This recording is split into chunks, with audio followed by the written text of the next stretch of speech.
Hi, you guys. Welcome to Audrey's reading area. Alexa, what time is it? It's 5 p.m. Alexa, what time is Audrey's reading area? Audrey reads in her area live at 5 o'clock p.m. Live at 5, and it's 5. All right, you guys. On this t-shirt, woo, woo, t-shirt Thursday, t-shirt Thursday. I have on this special shirt. Her name is Audrey Hepburn. Audrey Hepburn, representing the Audreys. I have on this shirt because guess what book I have? Wow, bam! Just Being Audrey. Just Being Audrey. Audrey Hepburn. Audrey Hepburn on the shirt. Look, Audrey Hepburn. All right. All right. Just Being Audrey. And this book is about Audrey Hepburn. In case you don't know who she is, you're going to know who she is today. At least a little bit about her. She was an actress a while ago. A while ago. So before I start reading, please click that subscribe button. Please click that like button. Please hit that share button and share this video on your page. Just hit share, then hit post. And then when I'm done, go over to Audrey's reading area on YouTube. Smash that subscribe button for me. Smash it up and punch that notification bell. Excuse me. Punch the notification bell so you could be one of the first to know when I've uploaded a brand new video. All right, you guys. So now let's do our thing. Let us do our thing and jump right into this book, Just Being Audrey. What a beautiful name that is, huh? Just Being Audrey. This book is written by Margaret Cardillo and it's illustrated by Julia Denos. And look at the back. Love it, love it. Just Being Audrey. So we're going to find out a little bit about Audrey Hepburn. It says now, more than anything, Audrey wanted to be a ballerina. She was too tall, her feet were too big, and her neck was too long. Still, Audrey danced on. She held fairy tale ballets in her yard. The trees and squirrels was her audience. Audrey's brothers would tease her, always off in her own world. But her mother understood.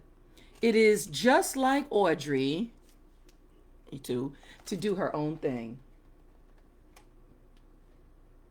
Nice. Audrey struggled with a en pointe, dancing on her toes. That's what that means. But she loved a challenge. She practiced more than all the other ballerinas in class. Some of the girls laughed at Audrey, saying her teeth were crooked and her eyes seemed too big for her head.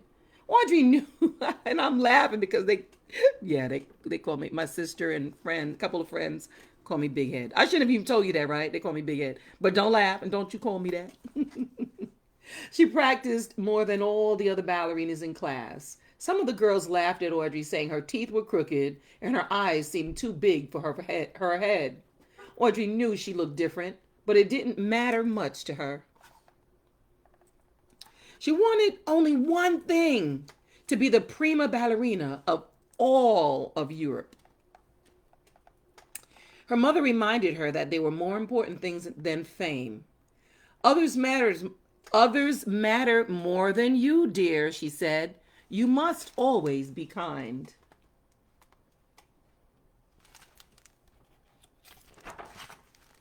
When Audrey was 10 years old, World War II broke out in Europe. Her family fled to Holland, but the Nazi troops marched into the country and right up to the Hepburns' front door. Although her mother was a baroness, Audrey's childhood was turning out to be anything but noble.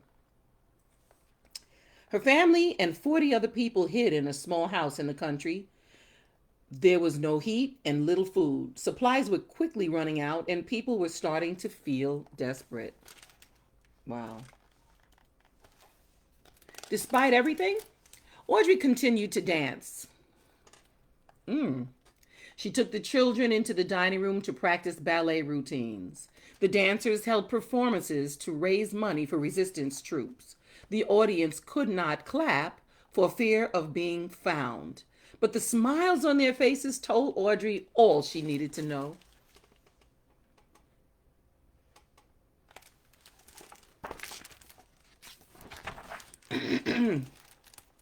One day, there was a knock on the front door, and everyone froze. They froze. Had they been discovered? Uh-oh. But after years of bad news, there was finally something to celebrate. The war had ended, and volunteers from the United Nations had arrived, bringing food, clothes, and medicine. One volunteer gave Audrey a chocolate bar. I love chocolate too. She ate it so quickly she got a stomach ache, but it was the most delicious thing she had ever tasted. Audrey never forgot that kind gesture.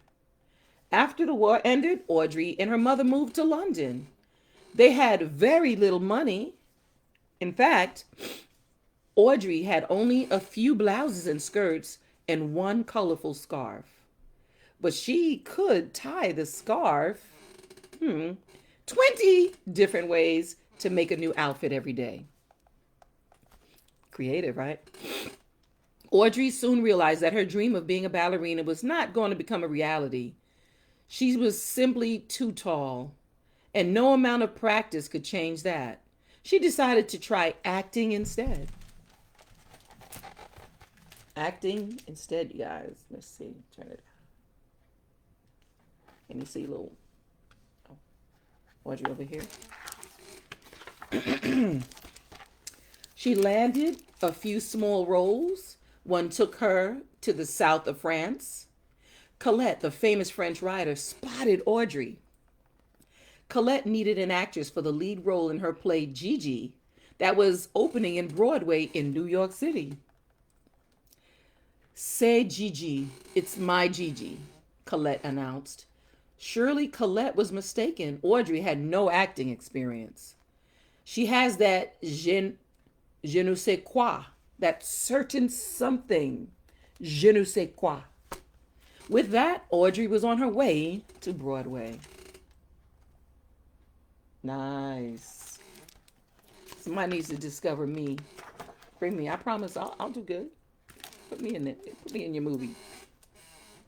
New York was very different from the countryside, but Audrey rehearsed so much she hardly noticed. To make up for her inexperience, she worked harder than anyone else. Some beautiful illustrations here, right? That's Audrey right there. While Audrey was performing on Broadway, the movie director William Wyler was looking for a fresh face for his new Hollywood film. When he saw Audrey, he knew he found it. In the movie Roman Holiday, Audrey plays Princess Anne, who falls in love with a journalist. By the time the movie came out, everyone had fallen in love with Audrey. She even won an Oscar for her performance. Wow. Nice. You can do it too if you don't have experience, just to let you guys know. You want to be an actor or actress? Just do it. Do your thing. Audrey went on to star in some of Hollywood's biggest movies, including Funny Face, Sabrina, and My Fair Lady. From a party girl in Breakfast at Tiffany's to a nun in The Nun Story, Audrey took roles that challenged her, and she made them her own. Audrey often played characters who went through some kind of transformation, both inside and out. Both, but in real life, Audrey always knew just who she was and just where she had come from. Wow, Audrey played all of these roles. Nice. Audrey had become more than an actress. She was an inspiration. While most Hollywood starlets were curvy and wore glamorous outfits, Audrey would only be herself. Sounds like me. She was always slender, she wore her hair short, and her clothes were simple and elegant. It was such a different style that it got its own name, the Audrey look. Like my niece calls my bun the Audrey bun. I always wear the bun. Audrey bun. Something about Audrey, right? Just being Audrey. What can I say? And the very things that made her appear awkward as a child, they were precisely the things that made her beautiful as an adult. They were from Los Angeles to New York, Paris to Tokyo. There were imitations of her walking about town. Everyone wanted to be just like Audrey. I think I have that same problem, right? What can I say? It's an Audrey thing. She didn't behave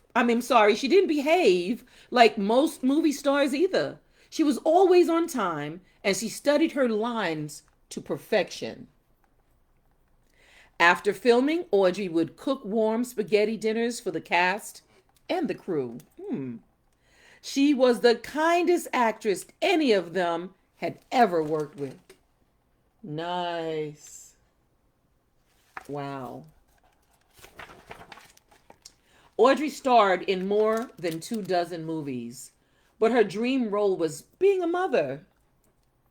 She spent her days with her sons, Sean and Luca, and tended her garden in the afternoons. She had never been happier. Nice. Look at that.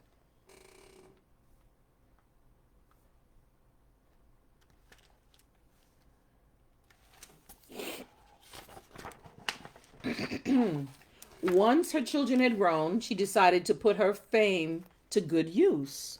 Good idea, right? In 1988, Audrey became a goodwill ambassador for an organization called UNICEF, UNICEF. It was the very same organization that helped her as a child during the war. Guess when the people came and gave her that candy bar, remember? Audrey traveled all over the world, bringing aid to children in need. Like with flowers, she said, it's the same with children. With a little help, they can survive and they can stand up and live another day. Wow. Beautiful, beautiful, beautiful. Beautiful Audreys. Her finest performance came in 1989. Audrey spoke